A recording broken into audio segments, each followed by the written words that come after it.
Corrosion is nature's way of taking metal back to its original stable form, or, in pipelines, corrosion means trouble, leaks, failures, and safety risks.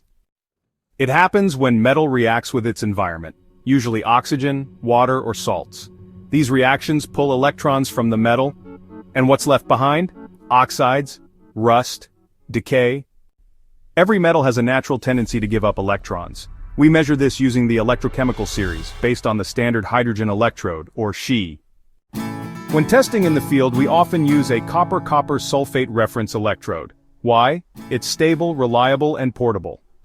The lower the potential value, the more likely the metal is to corrode. Zinc and iron, very active. Copper and gold, much more stable. So how do we stop corrosion? There are a few key strategies. Coatings and paints isolate metal from the environment. Cathodic protection. Apply an external current or use a sacrificial anode to absorb corrosion instead.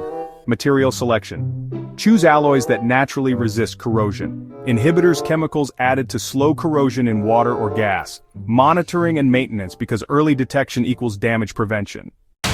When you combine the science of potentials with smart protection systems, you don't just slow corrosion, you control it. Corrosion is metal's natural breakdown, measured using reference electrodes, controlled with coatings, cathodic protection, and smart design. Understand it, measure it, control it. That's how we beat corrosion.